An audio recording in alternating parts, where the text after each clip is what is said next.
तो आज का क्लास हमारा सिटिंग अरेंजमेंट पे है और हम कुछ टॉपिक्स करने वाले हैं इसके। कुछ टॉपिक्स यानी कि एक लीनियर होता है, एक सर्कुलर होता है। और सिटिंग अरेंजमेंट में लीनियर और सर्कुलर मीन्स लीनियर यानी कि लाइन पे बिठाया गया हुआ, और सर्कुलर में सर्कुलर यानी कि सर्कल बना करके कोई आउटसाइड देख रहा होगा या कोई इनसाइड देख रहा होगा। इस टाइप के क्वेश्चंस आपको देखने को मिलेंगे।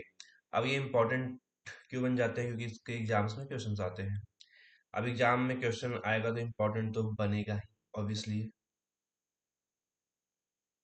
Time maximum 5, 10, 15। बेसिक कॉन्सेप्ट जो कॉन्सेप्ट आपको समझने हैं वो 10 से 15 मिनट्स में हो जाएगा। 10 से 15 मिनट्स। और बाकी प्रैक्टिस का जो मैंने क्वेश्चन लाया है, 7 से 8 क्वेश्चन होंगे प्रैक्टिस का। उसके लिए आप जितना जल्दी से सॉल्व कर लो उतना जल्दी वो खत्म हो जाएगा। यानी कि प्रैक्टिस का बोले तो इसमें भी 15 minutes to 20 minutes, 20, 20, 40 minutes maximum. या फिर हो सकता है प्रैक्टिस आप जितना जल्दी करोगे, इस क्वेश्चन को जितना जल्दी सॉल्व करोगे उतना जल्दी क्लास भी एंड हो जाएगा। ठीक है, स्टार्ट करते हैं। आज टाइम इधर उधर ज़्यादा नहीं वेस्ट करते हैं। जितना शॉर्ट क्लास होगा उतना ज़्यादा प्रैक्टिस होगा और फिर उतना ही ज़्यादा प्रैक्टिस सीट मिलेगी। पहला हमारा टाइप होता है लीनियर अरेंजमेंट। दो टाइप के आपको क्वेश्चंस आएंगे, एक लीनियर एक सर्कुलर। तो पहला टाइप है हमारा लीनियर अरेंजमेंट। अब इसमें क्या होता है, वन रो सीक्वेंस और एक होता है टू रो सीक्वेंस। पहला है वन रो सीक्वेंस। इससे पहले आप ये समझ लो, ये तो आप जानते होंगे, नॉर्थ, साउथ, ईस्ट, वेस्ट। सी लीनियर अरेंजमेंट में अगर ये स्ट्रेट लाइन है तो फिर इसका बस दो ही डायरेक्शन हो सकता है। वैसे डायरेक्शन तो चार है, लेकिन क्वेश्चन में आपको दो डायरेक्शन पूछने को आएंगे, एक नॉर्थ एक साउथ। यहाँ पे कुछ इंसान या कुछ कोई भी लोग बैठे हुए होंगे या फिर किसी चीज का यहाँ पे अरेंजमेंट किया गया होगा, उसी का यहाँ पे डायरेक्शन दिया गया होगा, या तो नॉर्थ की साइड या तो साउथ की साइड। अब यहाँ पे आपसे बोलेगा, मान लेते हैं कि ए है, बी है, सी है, डी है, ई है। और यहाँ पे ए जो है फेसेस कहाँ कर रहा है, नॉर्थ की ओर। बी भी नॉर्थ की ओर, सी भी नॉर्थ की ओर। अगर आपका क्वेश्चन में देता है कि D faces to the south, तो फिर यहाँ पे हो जाएगा डी साउथ की तरफ फेस कर रहा है। ये पहला कॉन्सेप्ट है लीनियर अरेंजमेंट का। फिर दूसरा आता है हमारा राइट लेफ्ट। सी जब आप खुद के नॉर्थ की तरफ बैठोगे, मतलब जब आप जहाँ पे बैठ रहे होगे तो खुद अगर नॉर्थ की साइड अगर डायरेक्शन खुद का बनाते हो, या फिर आप मान लो यहाँ पे बैठे हुए हो कहीं भी किसी पोजीशन में घर पे बैठे हो, आपका डायरेक्शन क्या होगा, सामने की तरफ। अगर आप सामने की तरफ देखते हो तो फिर आपका राइट हैंड इसमें भी राइट होगा और लेफ्ट हैंड इसमें भी लेफ्ट होगा। और वहीं पर अगर साउथ की तरफ डायरेक्शन आता है तो फिर जस्ट अपोजिट हो जाएगा, राइट हैंड इस साइड हो जाएगा और लेफ्ट हैंड इस साइड हो जाएगा। तो इसी के बेसिस पे हमें क्वेश्चन सॉल्व करना है और यही दोनों कॉन्सेप्ट को लेकर के आगे चलना है। अब एक और चीजें एक एग्जांपल के साथ समझ लेते हैं। डिफिनिट और कॉम्पेरेटिव इंफॉर्मेशन क्या होगा, क्वेश्चन को कहाँ से शुरुआत करेंगे बनाने के लिए। देखो, अब यहाँ पे मैंने एक केस लाया है, उस केस को आप ध्यान से देखना और मैं जो जो बोल रहा हूँ वो सुनना। पहली बात ये देखो, five friends A B C D और E are sitting on a bench facing north, यानी कि वो नॉर्थ की साइड देख रहे हैं, एक बेंच पे बैठे हुए हैं।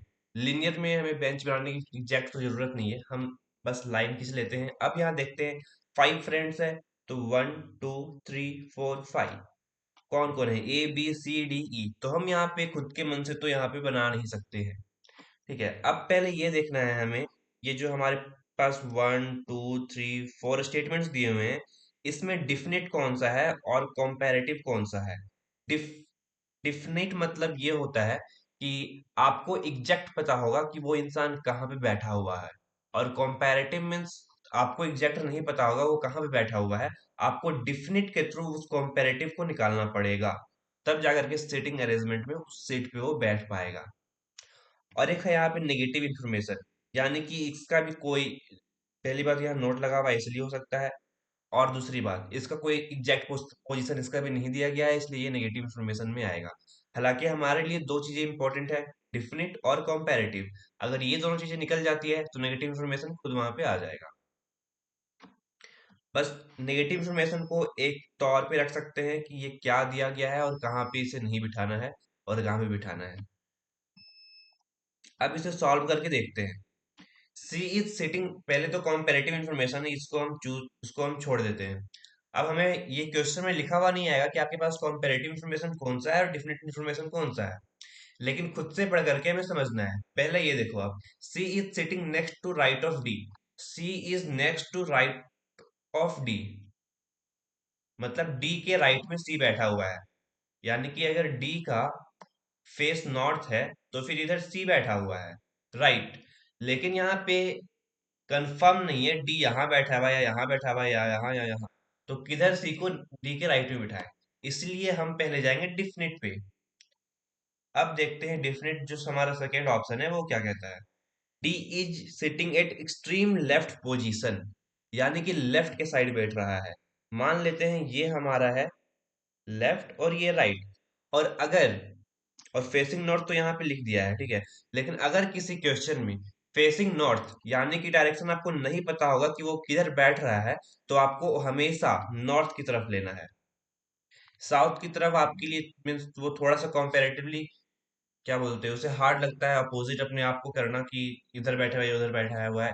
इसीलिए अगर किसी क्वेश्चन में आपको एग्जैक्ट फेसिंग डायरेक्शन नहीं दिया हुआ होगा तो फिर आपको वो नॉर्थ लेना है, ठीक है। अब यहाँ पे तो ये लेफ्ट है और ये राइट है, ठीक है। अब देखते हैं डिफिनेट में क्या लिखा हुआ है। D is sitting in extreme left position. Extreme left position में डी बैठा हुआ है। अब एक्सट्रीम यानी कि सबसे जो लास्ट पोजीशन होगा डी, वहां पे बैठा हुआ है। तो यहाँ पे हो जाएगा हमारा डी नंबर वन। अब हमारे पास क्या है, ए इज, अब देखो डी तो ये हो गया। अब दूसरी बात आपको ये देखना है कि क्या डी से कोई सा भी पॉइंट मिलता है, 1 2 3 4, क्या किसी में डी का बात बात किया हुआ है। अगर डी से रिलेटेड बात किया हुआ होगा तो फिर जस्ट उसके सामने सीट्स फुल हो जाएंगे, या फिर उसके आसपास में जो भी सीट्स दिया होगा वो क्वेश्चन से रिलेट करके यहाँ पे फिलअप कर देंगे। तो सबसे पहले हम फोर्थ नंबर से देख रहे तो इसमें तो केवल बी है, ए बी थर्ड में है, डी इसमें है, ये तो फिल हो गया। फर्स्ट में हमारा दिया हुआ है C is sitting next to the right of D. अब देखो राइट ऑफ डी, डी के राइट में बैठा हुआ है सी। अब डी का राइट किधर होगा, यहाँ पे, तो सी। तो हमारा वन भी हो गया, टू भी हो गया। अब देख लेते हैं डी और सी क्या कहीं दिया हुआ है, नहीं दिया हुआ है। इसमें ए और बी है, इसमें बी है। अब देखो, अब इन दोनों को कैसे बना सकते हैं। A is sitting to the left of B. A कहाँ पे बैठा हुआ है, बी का लेफ्ट में, और B is not an extreme right position. यहाँ पे दिया हुआ है बी जो है एक्सट्रीम, यानी कि बी तो यहाँ पे होगा नहीं, not sitting at the right position. अब बी के लेफ्ट में कौन है, ए है, तो बी यहीं पे होगा। और बी का लेफ्ट कौन सा है, दिस वन, तो ए यहाँ पे होगा। अगर हम बी को यहाँ पे बिठाते हैं और अगर इसका लेफ्ट में लेकर जाते हैं तो फिर ए यहाँ पे होगा, जो कि सीट यहाँ पे ऑलरेडी फुल हो चुकी है। इसीलिए थोड़ा सा खुद का दिमाग यूज करके यहाँ पे हमें क्या यूज करना है, बी के पास बस यही स्पेस बचा हुआ है। और अगर बी यहाँ पे सीट मीन्स यहाँ पे अगर उसे सीट मिलता है तो फिर यहाँ पे ए होगा इसके लेफ्ट में।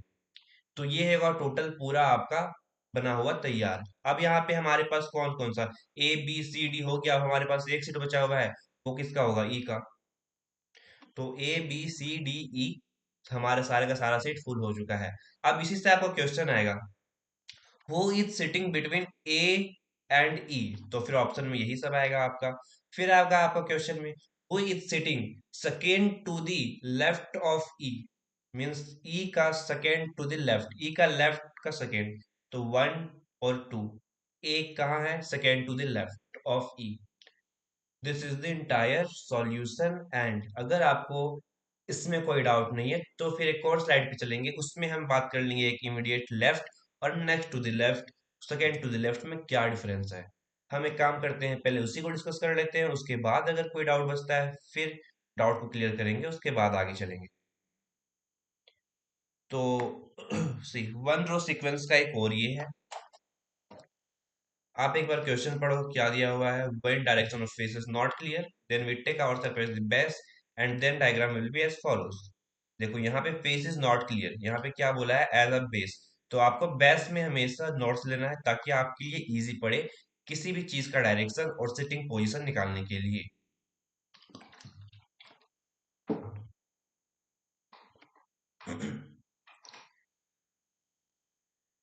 अब यहाँ पे आपको एग्जाम्पल पे ये बता दिया गया है कि हमारे पास 5 पोजीशंस हैं, A B C D E। अब यहाँ पे फेस सारा का क्लियर नहीं है, तो हम सबका यहाँ पे फेस क्या लेंगे, नॉर्थ की ओर। हमारा फेस यहाँ पे नॉर्थ की ओर रहेगा।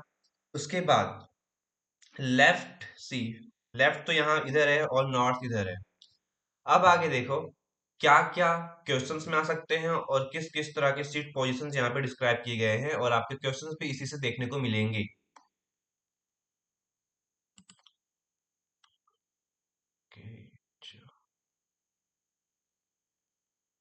ठीक है। पहला नंबर 1 पढ़ते हैं।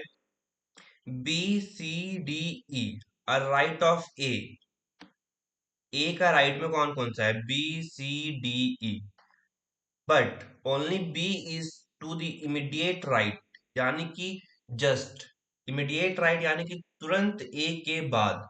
इमीडिएट राइट के जगह अगर नेक्स्ट टू द राइट रहता, नेक्स्ट टू द राइट, तो फिर एक छोड़ करके होता।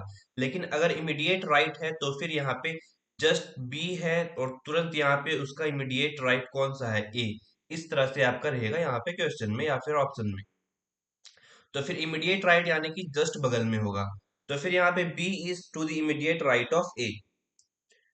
तो यहाँ पे बी क्या है, इमीडिएट राइट ऑफ ए। अब दूसरा हमारा क्या कहता है, D C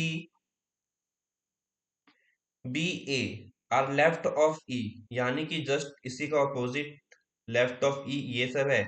और D is the immediate left of E. D क्या है, ई का immediate left.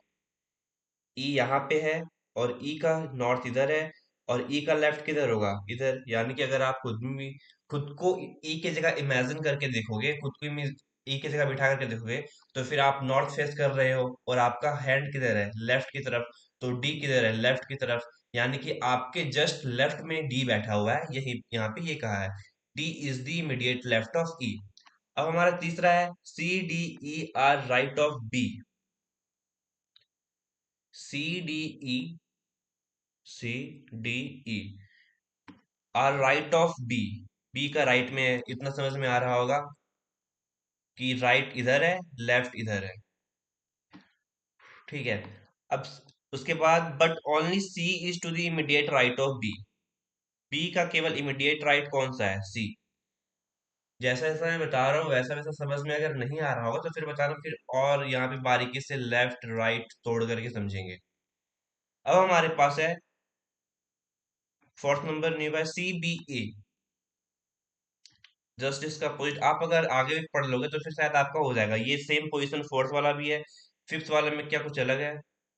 D and E are right of C, ठीक है। और but only D is the immediate right of C. D is the केवल immediate right of C है। अगर यहाँ पे कहता है D and E are the immediate right of C, तो यहाँ पे ऑप्शन में वो गलत हो जाएगा, क्योंकि ई जो है इमीडिएट राइट ऑफ सी नहीं है, केवल D is the immediate right of C होगा। अगर ऑप्शन में कहता है D is the immediate right of C and E is the next to the right of C, यानी कि नेक्स्ट अगर लगाता है एक छोड़ करके होगा, इसीलिए फिर सी का ऑप्शन ई हो जाएगा, नेक्स्ट टू द राइट। यहाँ तक क्लियर होगा, अगर नहीं होगा तो फिर बता देना। अब हमारे पास दो और बचे हुए हैं, 6 और 7 नंबर। B and A are left of C. देख सकते हो B and E जो है लेफ्ट ऑफ सी है, but only B is the immediate right of A, is the immediate left of B, while E is the immediate right of D. अगर इसके बाद ये जो 6 7 ऑप्शंस पॉइंट्स मैंने बताए, इसमें अगर कोई कंफ्यूजन होगा तो फिर बताना, उसके बारे में डिस्कस करेंगे।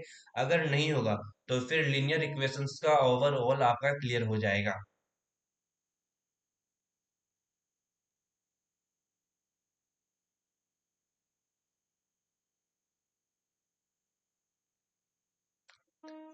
क्लियर है।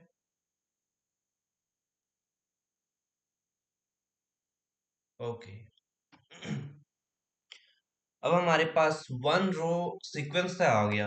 अब हमारे पास है टू रो सीक्वेंस, यानी कि वन साइड इधर और दूसरा इधर।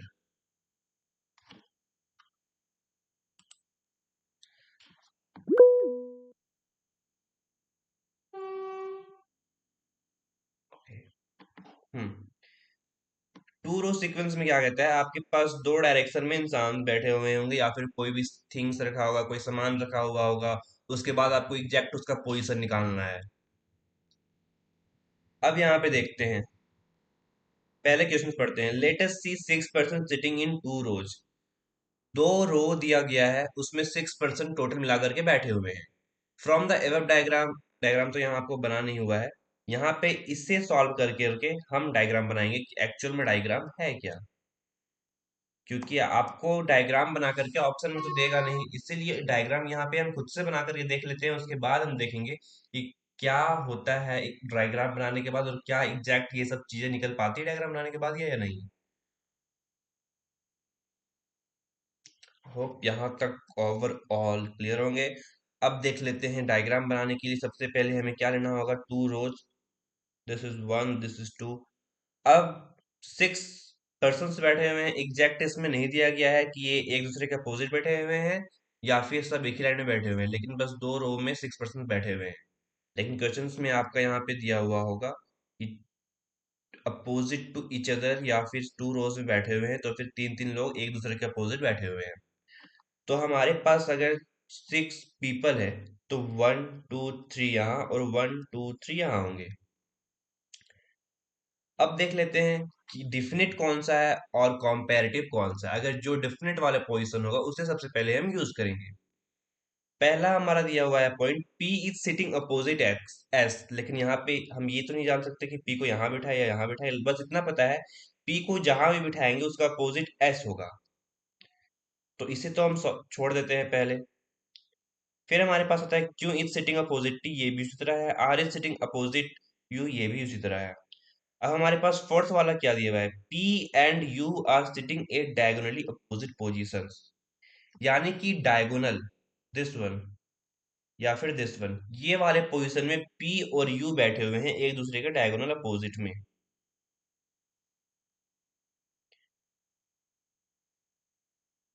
तो फिर हम सबसे पहले, और यहाँ पे ये भी दिया हुआ है फिफ्थ में, S and R sitting at diagonally opposite. यानी कि हमारे पास लास्ट एंड्स का फोर्थ मीन्स चारों का मिल चुका है। हम अब पहले इसको सिटिंग अरेंजमेंट कर लेते हैं। फोर्थ में दिया हुआ है हमारा P एंड U, तो P को हम यहाँ ले लेते हैं और इसका डायगोनल अपोजिट U है, तो हम इसे यहाँ ले लेते हैं। फिफ्थ में S को यहाँ ले लेते हैं और R जो है डायगोनली अपोजिट है, यहाँ ले लेते हैं। अब यहाँ पे एक ये केस आप देखोगे कि S जो है अपोजिट किसका है, P का, और S हमारा यहाँ पे है, तो डायगोनली अपोजिट है, तो हम इसे चेंज कर सकते हैं। यानी कि P का अपोजिट अगर S है तो S यहाँ बिठा सकते हैं, और S डायगोनली अपोजिट किसका है, R का, तो R यहाँ हो जाएगा। अब यहाँ पे ऑप्शन नंबर 3 भी क्लियर है, R is sitting opposite you. R is sitting opposite you, ये भी क्लियर है। अब है Q is sitting opposite T। अब Q को ऊपर बिठाए या फिर नीचे बिठाए,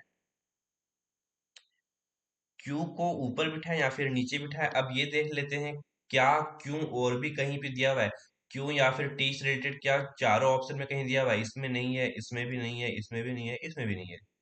तो फिर हमारे पास क्यू और टी या फिर टी और क्यू, ये दो कंडीशंस बनेंगे। अगर हमारे पास होता कि क्यू और टी का एग्जैक्ट पोजिशन दिया हुआ है तो फिर दो कंडीशंस नहीं बनते, लेकिन यहाँ पे अब दो कंडीशंस बनेंगे, क्यू और टी। तो ये हो जाएगा हमारा टू रो सीक्वेंस का कॉन्सेप्ट। यहां तक किसी को डाउट नहीं होगा।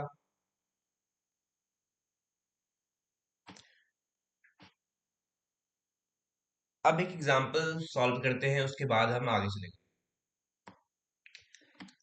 सी, इसमें भी फेसिंग नॉर्थ है, लीनियर वाला इक्वेशन है, इक्वेशन बोलता हूँ, लीनियर सीक्वेंस, लीनियर अरेंजमेंट का हमारा ये क्वेश्चन है, पहला एग्जांपल। इससे आई होप इसमें आपको क्वेश्चन दिया हुआ है, who are sitting at the extreme ends. अब हमारे पास जितने भी लोग यहाँ पे बैठे हुए होंगे, तो दोनों की एक्सट्रीम एंड्स पे कौन कौन से बैठे हुए हैं ये आपको बताना है।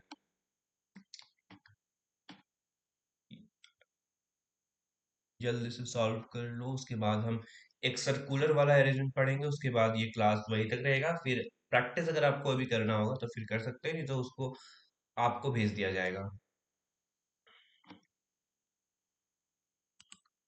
Yes sir. हम्म। डिफिनेट वाला इंफॉर्मेशन इसमें बोले तो एक तरीके से नहीं दिया हुआ है एग्जैक्ट कौन कहाँ पे बैठेगा। इसके कई सारे केसेस बन सकते हैं, लेकिन हमें ये देखना है एक दूसरे से कंपेयर करके कि कौन सा जल्द से जल्द सुटेबल होगा और किससे जल्द से जल्द आंसर आ सकता है। अगर हमारे पास सी अगर इस तरह से क्वेश्चंस आएंगे तो हमें सबसे पहला क्या ध्यान रखना है कि हमें फर्स्ट से शुरू करना है, जहां से पॉसिबल लगे देखने को वहां से शुरू करना है। पहली बात, हमारे पास इसमें कितने सारे हैं, कितने सीट्स है, 8 है। एच तक हमारे 5 6 7 8 है टोटल। तो 5 लीनियर अरेंजमेंट के लिए हमें सिटिंग पोजिशन बनाना होगा। सी 1 2, थोड़ा दूरी पे ले लेते हैं,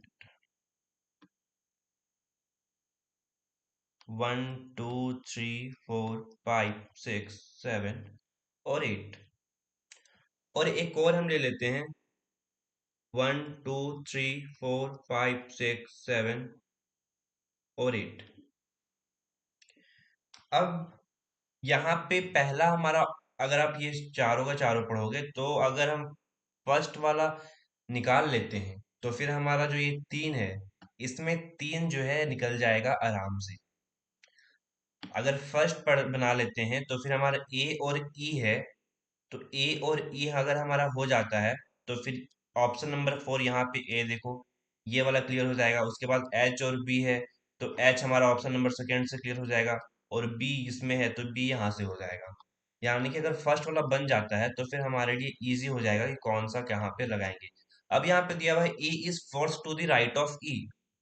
हमें इतना तो पता है ई के राइट में ए है, वो भी फोर्थ नंबर पे, लेकिन ये नहीं पता इसको बिठाए कहाँ पर। अब देखो, अगर हम इसे ई को यहाँ पे बिठाते हैं तो हमारा क्या है, A is the first to the right of E, sorry right है ई का। अब ई का राइट तो इधर जाएगा, ई का राइट इधर जाएगा, तो इधर तो हम बिठा नहीं सकते। अब लेकिन यहाँ पे बिठाते हैं ई को, तो आप देखो 1 2 3 4, यानी कि ए यहाँ पर आएगा। इसके बाद इधर 1 बचता है, 1 बचता है, इसके बाद इधर 2 बचता है। अब अगर इसके बाद हम सॉल्व करते हैं, H is the force to the left of D, लेकिन ये तो अभी हमारा बना नहीं है। हम फोर्थ नंबर पे आएंगे, H is next to the left of A. A का नेक्स्ट टू द लेफ्ट, मैंने जब बताया था आपको नेक्स्ट टू द लेफ्ट जहां पे होगा तो एक छोड़ करके करना है। तो नेक्स्ट टू द लेफ्ट ए का कौन सा होगा, ए का लेफ्ट तो इधर होगा, तो एक को यहाँ पे छोड़ेंगे और यहाँ पे क्या हो जाएगा हमारा एच। फिर है हमारा A is the neighbour of B, neighbour यानी कि जस्ट बगल में। अब जस्ट बगल की बात करें तो बी यहाँ पे आ जाएगा, या फिर यहाँ पे भी आ सकता है। ठीक है यहाँ तक।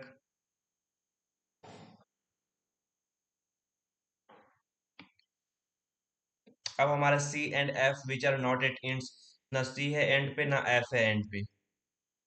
सी भी एंड पे नहीं दिया हुआ है, एफ भी एंड पे नहीं दिया हुआ है, ये यहाँ पे क्लियर स्टेटमेंट सी 3 का दिया हुआ है। आर नेवर्स, लेकिन सी, यहाँ पे देखो इस वाले कॉमा के बाद यहाँ तक पढ़ो एंड तक, उसके बाद आपका अलग स्टेटमेंट दिया हुआ है। C and F which are not at ends, लेकिन वो नेबर्स ऑफ किसके हैं, बी एंड ई रिस्पेक्टिवली। यानी कि बी और ई जो है, बी और ई सी और एफ के नेबर है। यानी कि अगर बी यहाँ है और सी यहाँ है तो इसके कौन होंगे नेबर्स रिस्पेक्टिवली, यानी कि सी का नेबर होगा बी और एफ का नेबर होगा ई। रिस्पेक्टिवली मतलब यही होता है कि सी जो पहला पॉइंट पे दिया हुआ है उसका नेबर पहला होगा, और जो दूसरा पे दिया हुआ है दूसरा होगा। तो सी, बी का यहाँ पे नेबर क्या होगा, सी। सी यहाँ पे भी हो सकता है, यहाँ पे भी हो सकता है, ये दूसरा केस में बता रहा हूँ आपको। लेकिन अगर इसी में सॉल्व करके बताता हूँ, उसके बाद हम चलेंगे दूसरे वाली केस पे। ये तो मैं बता रहा हूँ कि रैंडमली अगर हम कोई सा भी लीनियर सिटिंग पोजीशन उठा लेते हैं तो फिर क्या हमारा सॉल्व हो पाता है या नहीं हो पाता है। यहाँ पे देखो आप, अगर हम यहाँ पे सॉल्व करते हैं, सी सी इज दी, एक तरह का से C is the neighbour of B है, तो हमारा बी यहाँ पे है। थोड़ा ये ज्यादा उधर हो गया ना, ठीक है, इसे छोड़ते हैं।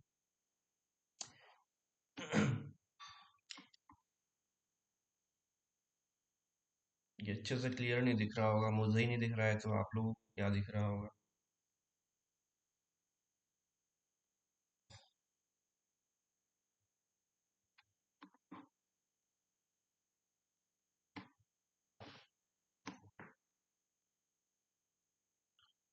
हाँ ये साथी है क्या? 537। अच्छा अच्छा अच्छा। हाँ यहाँ पे साथी हैं। ये मिसमैच। हम्म। यहाँ पे साथी एलिमेंट मैंने 1 2 3 4 5 6, अच्छा यहाँ पे तो मैंने सॉरी 7 ही लिया है ना, 1 2 3 4 5 6 7। ठीक है, यहाँ पे मैंने 7 ही लिया है। अब देखो एच जो है हमारा कहाँ पे पहले से सेट आके हो चुका है। अगर हम डी को लेते हैं, हमारा जो सेकंड वाला पॉइंट है, अगर इसे कहीं से भी बिठाते हैं, डी को यहाँ भी बिठाते हैं, यहाँ भी बिठाते हैं, तो हमारा किसी भी तरह से एच का पोजीशन डी से डिसाइड नहीं हो पा रहा है। तो एक तरीके से ये जो हमने बनाया है लीनियर अरेंजमेंट, ये जो है इसके लिए परफेक्ट नहीं है। अब हमें फर्स्ट स्टेप क्या करना रहेगा जिससे ये परफेक्ट बनेगा, मैं आपको इसलिए ये बता रहा था क्योंकि अगर कोई भी नॉर्मली इंसान सॉल्व करेगा तो वो पहला जो स्टेप है इसी तरह बनाएगा, means A is the first to the right of E, कहीं भी पोजीशन को बिठा देगा। अगर डिफिनिट प्रोपोर्शन नहीं दिया हुआ रहेगा, डिफिनिट जो कॉम्पेरेटिव रहेगा, इंफॉर्मेशन रहेगा डिफिनिट का, अगर वो नहीं दिया हुआ रहेगा एग्जैक्ट कौन सा कहाँ पे बैठा हुआ है, तो फिर कहीं पे भी लोग बिठा करके स्टार्टिंग कर सकते हैं। लेकिन अब यहाँ पे ये समझ लेते हैं कि स्टार्टिंग कैसे करेंगे ऐसे क्वेश्चंस में जहाँ पे डिफिनिट वाला सीन नहीं होगा। समझा रहा था। जो भी मैं बता रहा था उस वो समझ में आ रहा था। ये था क्या हमारे पास? नहीं ये था।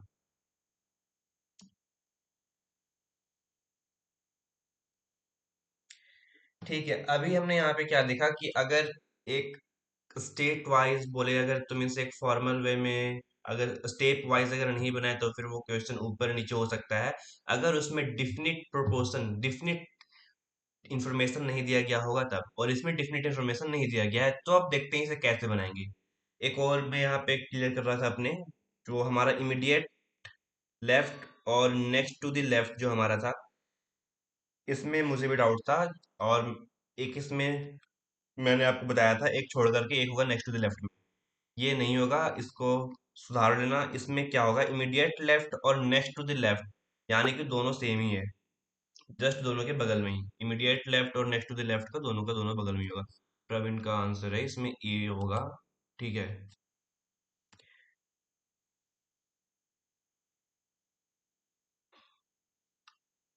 ठीक है, यानी कि ई एंड डी उनका आंसर है। ठीक है, इस बात को मैंने भी सही कर दिया, इसका ध्यान रखना, नेक्स्ट टू द लेफ्ट को एक छोड़ करके नहीं कहेंगे, और इन क्या बोलते हैं, इमीडिएट लेफ्ट और नेक्स्ट टू द लेफ्ट, ये तो दोनों बहुत यानी कि दोनों को दोनों एक ही होगा। ठीक है, इसी चीज का ध्यान रखना, बस यही करेक्शन करवाना था। अब इसको सॉल्व करते हैं तुरंत और समझते हैं कैसे स्टेप बाय स्टेप सॉल्व कर सकते हैं। सी हमारे पास अगर यहाँ पे 7 पोजिशंस दिए गए हैं, 1 2 3 4 5 6 7। अब हमारे पास पहला जो दिया हुआ statement, A is the first to the right of E. C यहाँ पे 4 का डिफरेंस दिया हुआ है, ठीक है, अगर 4 का डिफरेंस आपके पास दिया हुआ है तो आप यहाँ से शुरुआत करो या फिर यहाँ से शुरुआत करो। तो अगर हम इधर से अगर शुरुआत करते हैं तो फिर इधर से हमारा शुरुआत होगा ही नहीं ठीक से, कि A is the first to the right of E है। 8 है क्या? अरे भाई, 5 1 सी देख लेते हैं, 1 2 3 4 5 6 7 8, ठीक है 8 है। हमारे पास 8 है। अब यहाँ पे पहला हमारा जो है, A is the fourth to the right of E. Right of E, अगर ई का राइट यहाँ पे लेते हैं तो फिर ए कहाँ जाता है, 1 2 3 4 यहाँ पे जाता है। अगर इस प्रोसेस को हम फॉलो करेंगे